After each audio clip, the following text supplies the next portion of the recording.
Today we're going to talk about the names of the Sephirot, and we've already seen that there are many synonyms to the even the term Sephirot is not found in the original core literature of the Zohar, but in the later editions like Raya Me'emna and Tikkunei Zohar. And the fact that we have so many synonyms to describe the Sephirot, shows the fluidity of the concept, but the other also is as we'll see in the sections that we'll learn from the Zohar, the flexibility of applying a system of Sephirot to almost anything in the world. That whether you look at reflections, manifestations, rivers, lights, etc. Now let's look at the names. There are different systems of naming the Sephirot, but they are always 10 Sephirot. But we spoke about the problematic issue of whether the Ein Sof is part of the Sephirot and it is the Keter itself. But by all counts, there are 10. The question is just, what are the exact names for each one of them? And that depends also in the different stages of the development of Kabbalah, meaning there were different schools developed different names, then they merged at a certain point, and then split again. So people from one school borrowed the terms of other school, but then decided when to use them and when not to use them. So we look at those names. Keter Elyon, this is the upper Sephirah. It is also called Rum Ma'ala, which means the highest level, the ultimate level, and Ratzon, which means will or desire. Under the Keter Elyon, under the Keter, there are the two Sephirot of Chokhmah and Bina, and those three together are called Arich Anpin, the great face, and they are the three upper Sephirot. And under them we have Hesed, Gevurah, Tiferet as a trio, Netzach, Hod, Yesod as another trio, which is parallel to the previous one, and at the bottom Malchut. So if you could look at the trio of Sephirot in different ways. If you look at Kava Emtza, in the middle you will find the Keter, the Tiferet, Yesod, and Malchut. And on the sides, at the first level, Chokhmah and Bina, then Hesed and Tiferet, Hesed and Gevurah, Netzach and Hod. So there are different ways to see the interactions. We'll speak about that. Where are the names coming? Where do the names come from? So the names of the Sephirot, the 4th to the 8th, and the 10th Sephirah, which are Hesed, also named Gedulah, greatness, Gevurah, Tiferet, Netzach, Hod, and Malchut, they are derived from the book of First Chronicles. That is from the address of King David before building the temple. And this is also a phrase that we say in the daily prayer before the blessings of Shema, in a part of Vayivarech David. So the full verse is Lecha Adonai, HaGedula, VaGevura, VaTiferet, VaNetzach, VaHod, Kichol Bashamayim Uva'aretz, Lecha Adonai HaMamlacha, VaHabitnaseh Lechol Erosh. The several traditions also say this verse when they take the Sefer Torah out. Lecha Adonai HaGedula, VaGevura. So they sing that. So the importance of knowing that those names come from the verse is that in that text there's no connection whatsoever to the idea of Sephirot. Those are praises that David bestows on God. They are synonyms almost, and we could say that they're more homiletic than descriptive. Meaning, it's very hard to find the difference between Tiferet and Hod. They are both concepts of glory. Netzach is to be sustained forever, which means also strength. Gedula is greatness, which is the same as Tiferet and Hod. Mamlacha, kingdom, is also sort of parallel to gvura, to strength. So, but we'll get back to those names. Then we have the name of the last Sephirah, which is Yesod, foundation. This is probably derived from Proverbs. V'tzadik Yesod Olam. The Zohar makes use of this concept that the tzaddik is identified with Yesod. I mean, this is the tzaddik could be both a divine concept of righteousness and a human concept of righteousness, and in that sense, the Shekhinah, which is under Yesod, right? The Shekhinah is Malchut, and is under Yesod, is connected both to the upper tzaddik, the upper righteous person or man who is divine, and to the lower righteous man, sort of married to two men, and this is part of the problematic character of the Zohar that creates bonds and relationships in a way that is sometimes strange. But the idea is that, of course, not that there is double marriage here, but rather that the human husband on earth is the righteous man, and he has a divine reflection in the Yesod, which is above the Malchut. So, if we look at the sort of the character of the Sephirot, as I said, the names are more homiletic than descriptive. They're synonymous to each other. They don't describe exactly what this Sephirah is all about. But if we, instead of using the common keter, we use the synonym that appears in the Zohar, ratzon, will or desire. And instead of gedula, which is in the text, we use chesed, which it does appear in the classic schemes of the Sephirot tree, and instead of tiferet, we use rachamim. Then we start seeing a certain system, and this is how the system works. Of course, in very rude or rudimentary lines. I'm not saying that when I say this is how the system works. It's like I'm not a rocket scientist. The name of Yesod, here. So the first Sephirah Keter is the primal divine will, the will of wills or desire of desires. It's called Ra'ava de Ra'avin. And this is the will or desire which we cannot understand how it functions. We see a manifestation of the will, but we don't know where it came from. And we'll see sources in the Zohar that deal with that. It is considered to be the source of all initiatives that led eventually to the creation of the world and the emanation of the Sephirot.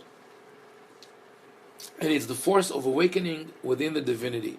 Now we read all these words, that the Zohar uses are, in my opinion, they are different garments for the same or question, the same theological question of why did God create the world? What prompted God to create the world? Because as I mentioned before, the Kabbalah deals with classically we look at theosophy, theology, and practical Kabbalah. Theosophy is the understanding of the Godhead or the divinity. Theology is how our actions affect God, and practical Kabbalah is using mystical knowledge to affect nature. But there is another element which Carolyn mentioned before, and that is that we look at the divine image and trying to understand our world. So this is, for us, the theology is actually a tool to understand humanity. Now, one of the core questions of religious thinkers, definitely philosophers, Jewish philosophers in medieval times, and Kabbalah as well, is why did God create the world? Meaning, what was there before the will and after the will? Because the word desire or will in itself connotes the idea of something which is missing, right? To say, as we say in the translation of Psalm of the Lord, Hashem is my shepherd, I shall not want, meaning I shall not lack. So to want is to lack. So how do we understand this motion of God to create the world?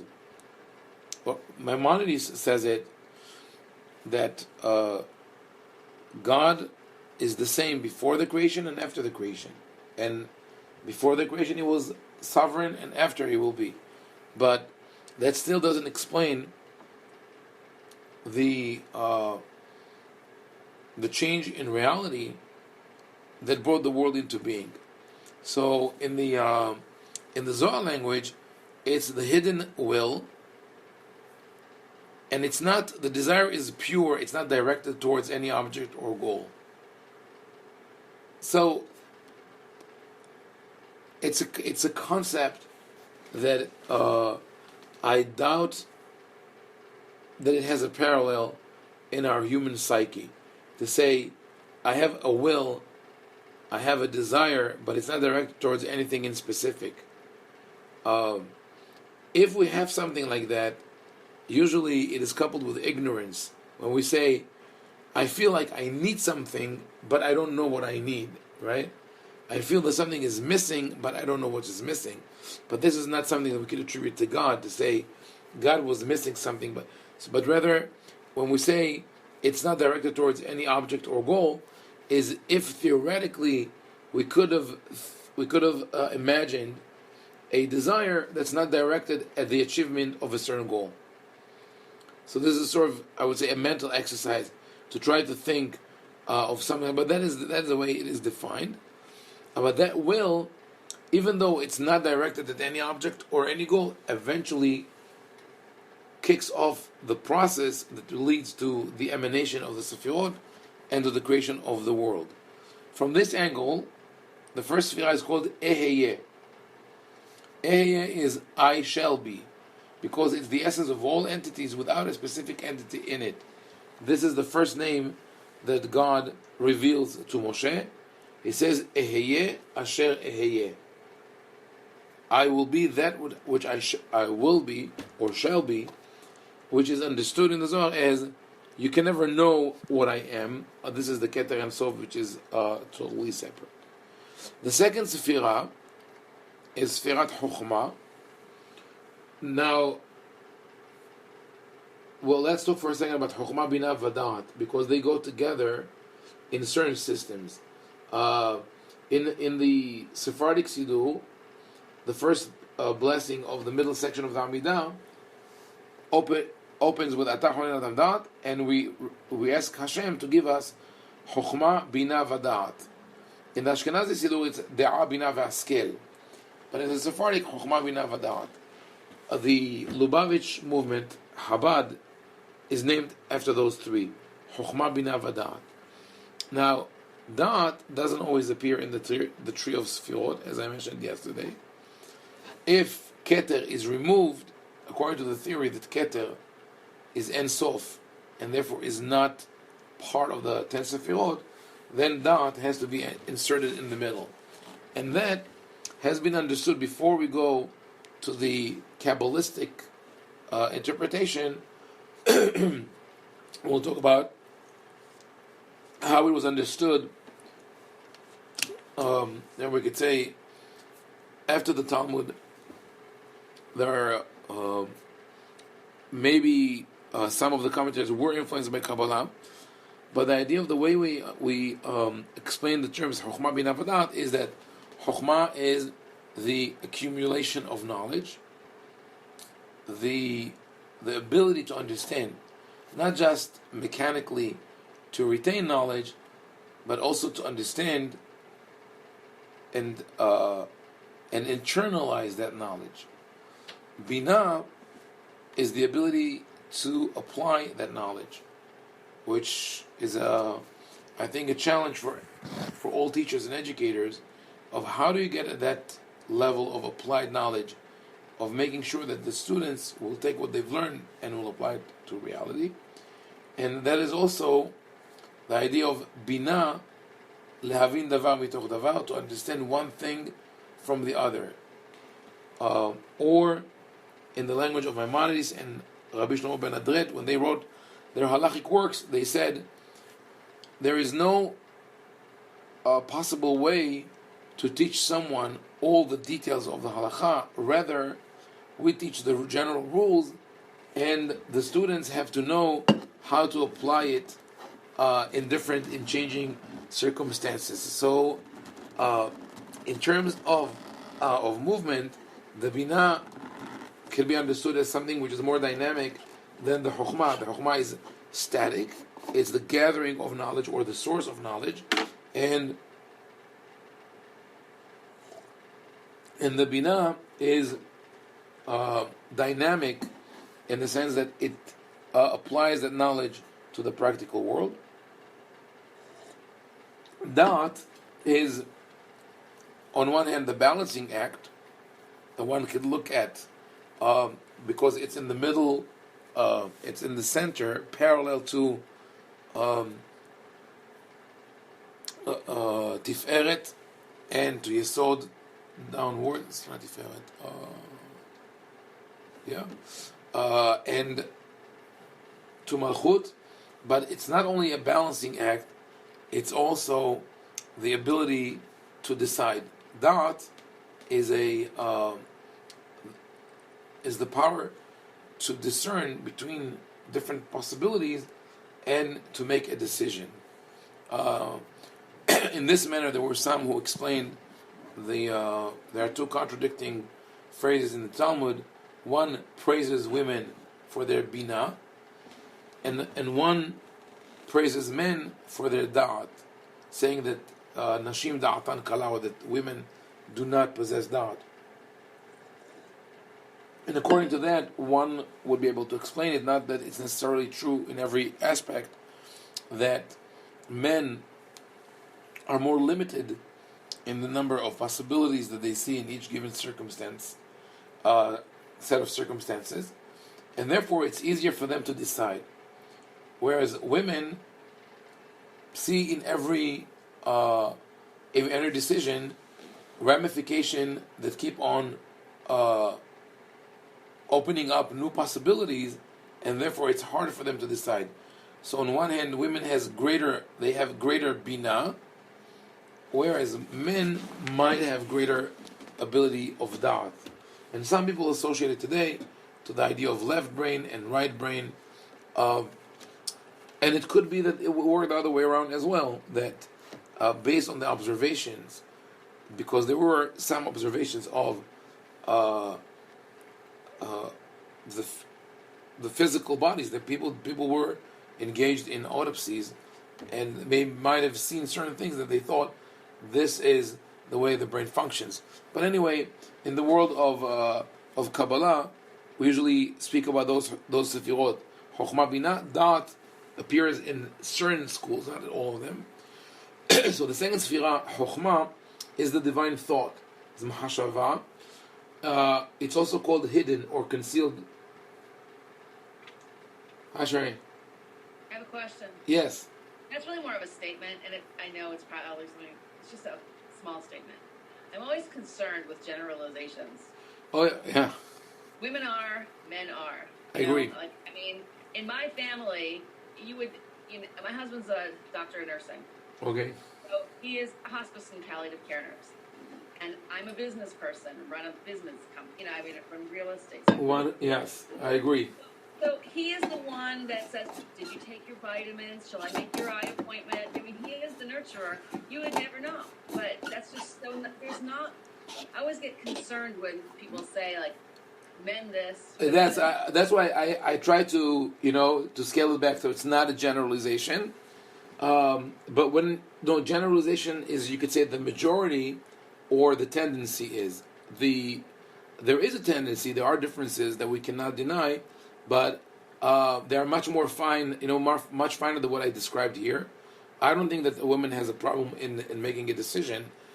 I would say that she just makes a more informed decision that a man does. That's what I meant. But the book to read on that is a wonderful book that deals with that by Simon Baron Cohen.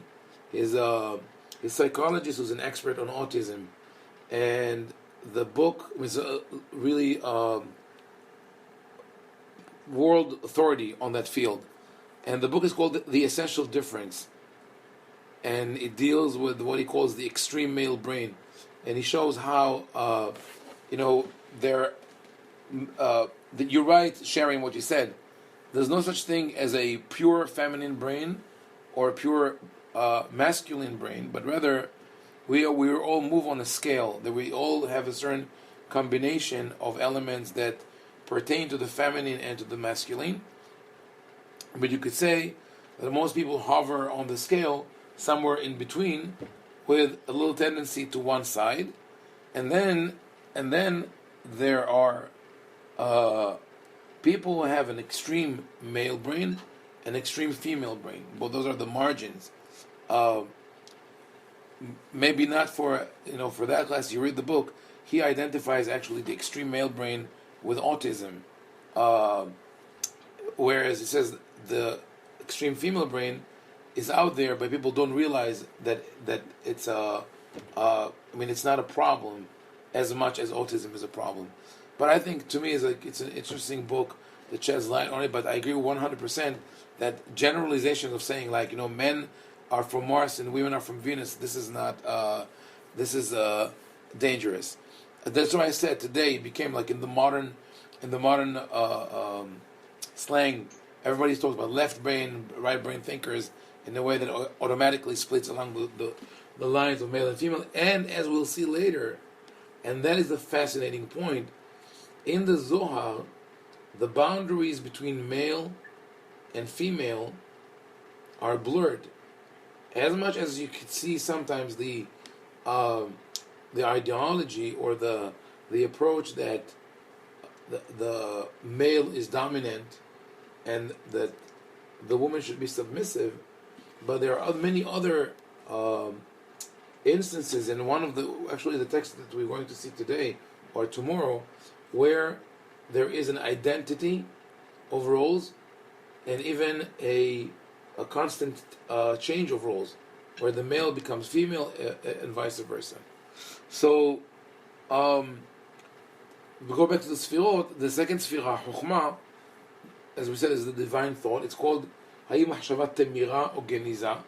It's hidden. It's deep inside, under layers. And why is it concealed? Because at that stage of Chokhmah, the particular Sephirot are still not distinguishable. So it's just a process of opening up, right, from the divine will, the Keter. There's a certain impetus, there's a push that causes movement and prompts Chokhmah to start delineating within it the general plan of the construction of the world. And that's what the Zohar says about that. It drew in it, meaning the divine will drew in Binah all drawings and engraved in it all schemes. So there's like a blurred idea of where the Sephirot are going to be. The third Sephirah, Binah, is where the Sephirot start to be distinguished and separate from each other, and where the letters receive their shape. And that homiletically they also associate with the word ben, Binah, ben, so the Binah can give birth, sort of the next level. Yes. Oh, I'm sorry, I apologize, but your page 10, is this the one that you sent out today? Yes. That's not the... Those are just general description, because when you go into the Zohar, you'll see that there are many different ideas of how this whole process took place. From the images of Binah, meaning that the images that are formed in Binah emanate the lower seven Sephirot, which are the structure of the world of Atzilut. There's a one world called Atzilut, the world of emanation. That we have Hesed, Din, V'Rahamim on one plane, and on the lower plane, parallel to them, we saw before Netzach, Hod, Yesod, and both are made of two extremes and a balancing factor. It's very clear when you look at the first set, which is Hesed, Din, Verachamim, where on one hand the Hesed, the Rachamim is also called Tiferet, and Emet, and truth. When we talk about Hesed and Din, we understand it as the Din is, or harsh judgment, is the approach that does not allow any mistakes. And a mistake or a flaw or a faltering will be punished immediately and relentlessly. And this is already an idea that the Midrash, the early Midrash, brings, which is that God initially wanted to create the world through the attribute of Din, and it was not sustainable.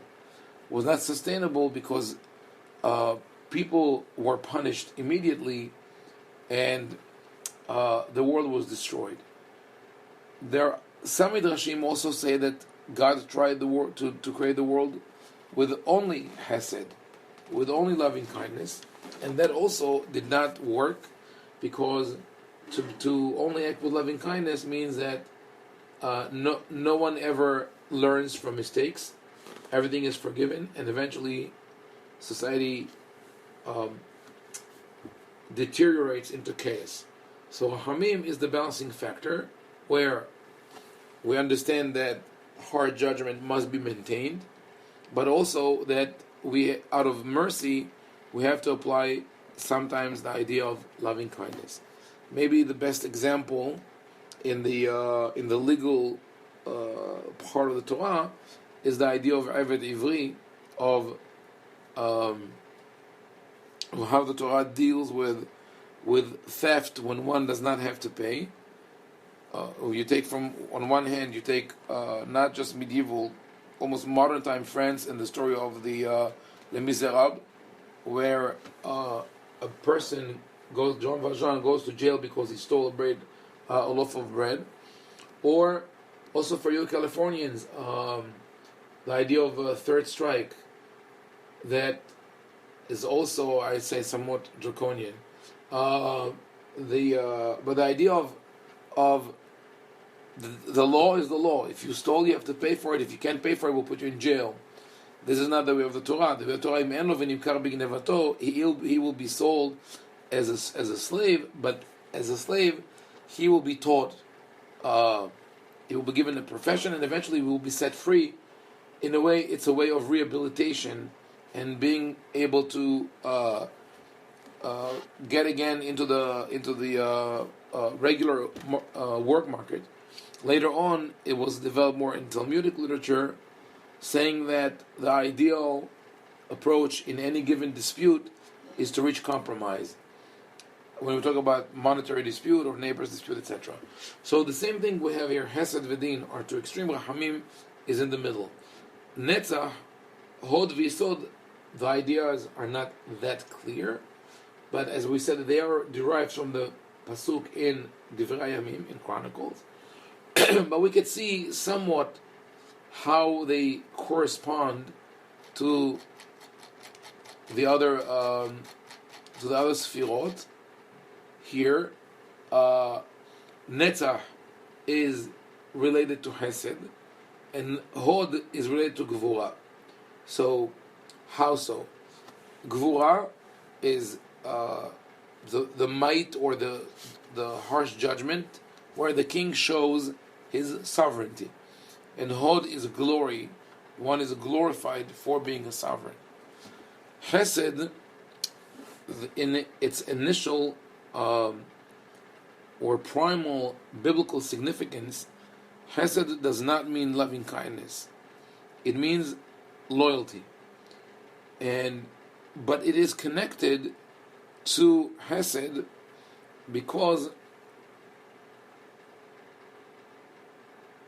as a result of one's loyalty to a friend, that friend will be willing to help and support him. I'll give you an example. If we look at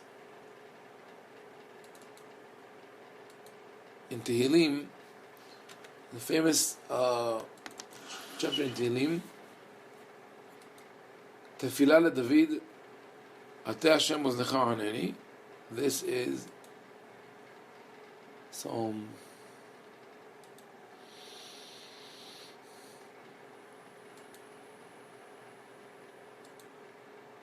Here, Psalm 25. We have this.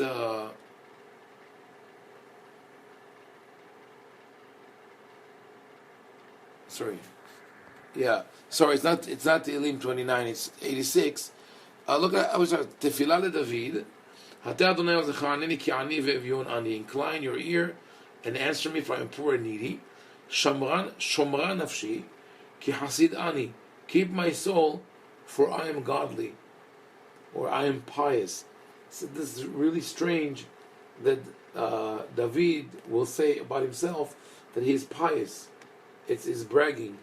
And besides that, the traditional reading of this word is not shomra in the imperative, keep my soul, but rather shamera nafshi, meaning my soul has awaited, or is guarding, or is waiting. So the significance of that is that the word hasid here means faithful. I am faithful to you, and therefore my soul awaits you. And that is a good argument to say, please help me because I trust in you. In the same way, you could understand the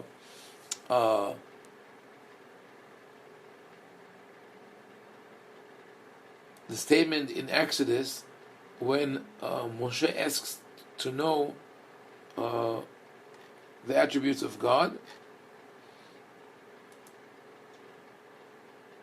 No, it's Lamed Bet.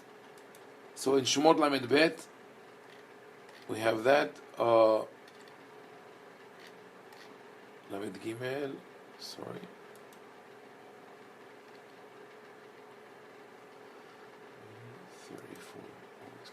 Here in Shemot, Exodus 34, right, where this Vayavor Adonai al panav vayikra Adonai Adonai El Rahum v'Hanun Erech Apayim v'Rav Hesed v'Emet. Rav Hesed v'Emet. He does a lot of Hesed and truth. So here, it is translated as abundant in goodness and truth. But here, see the next verse is Notzer Chesed la'alafim, keeping mercy unto the thousandth generation. But if we read Chesed as faithfulness, that means that God will treat His faithful servants in a reciprocal manner. They are faithful to Him; He will be faithful to them, and so on throughout Tanakh. You could see that that this is the meaning of the word Chesed.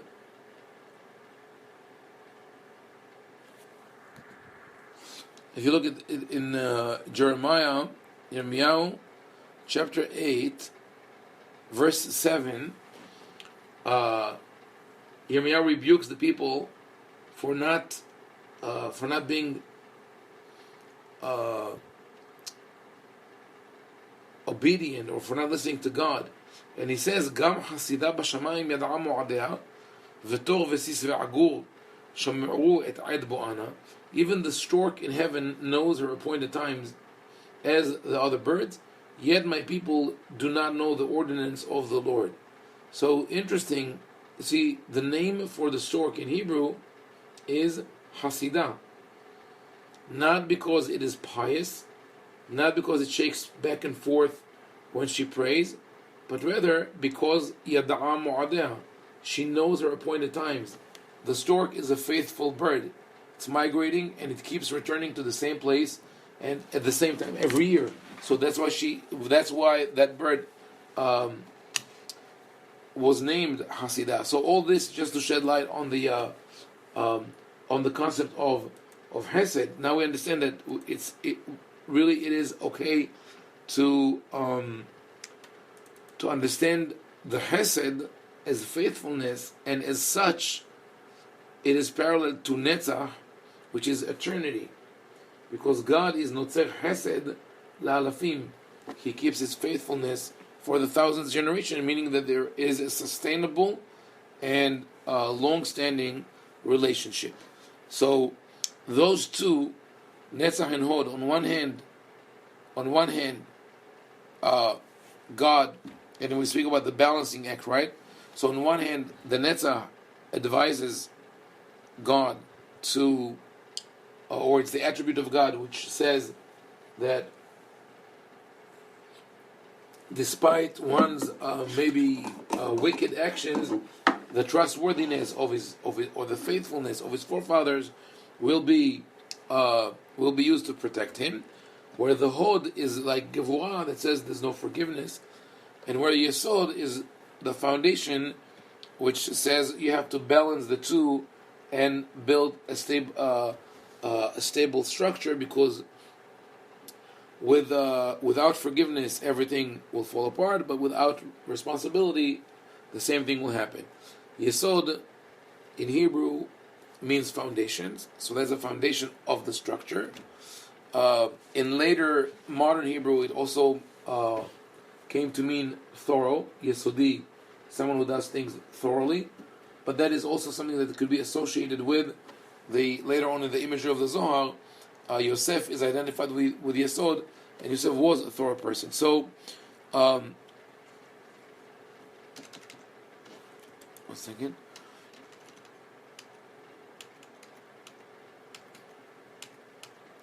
Yeah. So the as I said, the lower seven Sephirot are formed, they emanate from Binah. They are made, the six lower ones, also called Vav Ktsavot, the six ends. They are sort of the center of the Sephirot tree. And below all that, we have the last Sephirah Malchut, which is the end of Atzilut, and the beginning of the mundane worlds, meaning not necessarily mundane, but those which are more connected to our reality, and they're called Beri'ah, Yetzirah, V'Asiyah. Beri'ah is creation, Yetzirah, formation, and Asiyah, making. So Asiyah is the lowest rung in the ladder. That is where the actual physical object is made. Formation is the final decision of how a vessel or an object will be shaped, and Beri'ah, which comes before that, is the will that kicks into place from being an abstract idea to the decision that this is going to take effect. Malchut becomes the intermediary or the representative of the other Sephirot. So, in a sense, since everything flows down to the Malchut, it is representative of the totality of the divinity, but it's also the intermediary that connects our world to the upper world. Now, there's another element in the Zohar, another factor called Kav Hamidah. It's a very, I would say, prosaic name, because literally it would mean the measuring tape. So there are in the Bible there's a concept of Kav Hamidah, which is also connected to the idea of anach. Anach is a weight tied to the end of a rope that builders would lower from the top of the wall to see that everything goes correctly and straight. So Kav Hamidah, in its essential role, is to make sure that the constellation of the Sephirot is correct. And I know that a lot of what we're saying here now is anthropomorphic and visual and physical, but have in mind, this is within the confinements of what we spoke about before, that we're trying to, especially in later generations, trying to detach it as much as possible from the physical world. So Kav Hamidah is also Kav Hamidah is called a spark of darkness. It's a very strange and unique term. I should have quoted here in Hebrew. The term in Hebrew is botzina de kardinuta. So the word is strange, the word itself, and this is part of the linguistic problem of the Zohar, that there are words that do not appear anywhere else. So the word botzina does appear in the Talmud. It means a candle, so also a source of light. But kardinuta doesn't appear anywhere.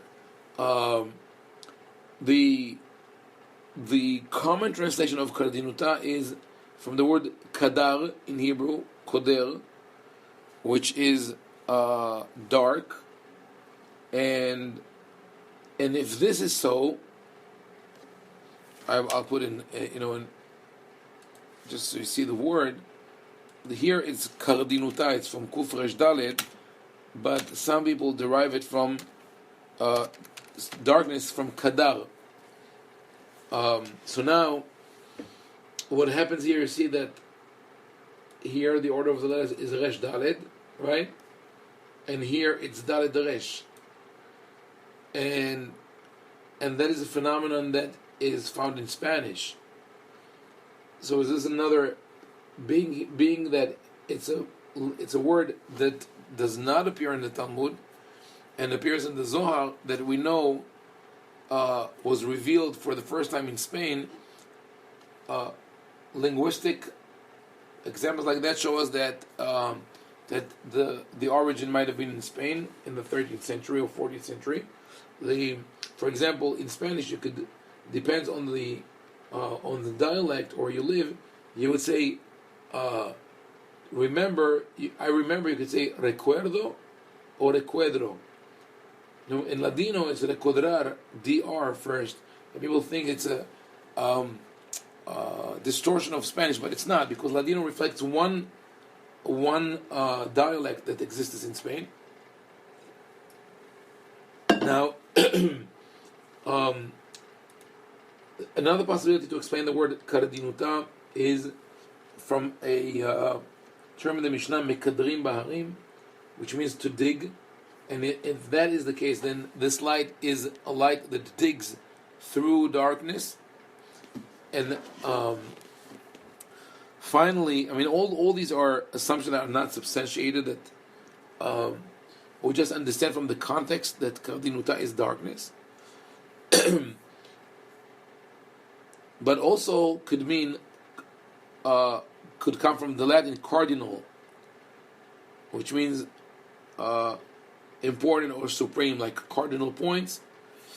And there are other words like that are taken clearly from Latin. We'll see in the section of Zohar that we read later on. I didn't finish translating it, but you'll see that we have here Gizbera de kartita'a ila'a. The word kartita'a is royal court, and you can see the letters of court here. It's not a Talmudic word, but in Spanish it is corte. So this is an attempt, like taking, if a word is missing, the author would take it from the Spanish and give it an Aramaic form. So go back. Yes. Go back to where you just were before. Yeah, I'm going there. Write that paragraph. Yes. I don't have that Hebrew at the end of the sentence. Which Hebrew? Oh, I just edited it. I just typed it in now. That's why I don't have it? Yeah. Okay, got it. Yeah. I'll update it later. Yes. So this botzina de kardinuta, this is the contradiction. Either it's contradiction, a light of darkness, or this is how I like to see it. It's not the spark of darkness. It's the spark that digs or blazes through darkness. I think like in English also, right? We say trailblazer. It's the blaze is the one that blazes through. So this Butzina de Kardinuta confines and defines the Sephirot, and I think that it is also reminiscent of the spinal cord because it runs through the middle. If we look at the whole structure as a body, then the Kavah Midah is a spinal cord, and indeed, it starts in the Ratzon or Keter, and it measures or controls the Sephirot. so for from the point of view of the anatomy that they were aware of, this the spinal cord runs from the brain through the body and connects to the other members. So this is maybe the role of the Botzina de Kardinuta. It is something that controls or maybe ties together all the Sephirot and makes sure that none of them moves out of its boundary. It could also mean besides the physical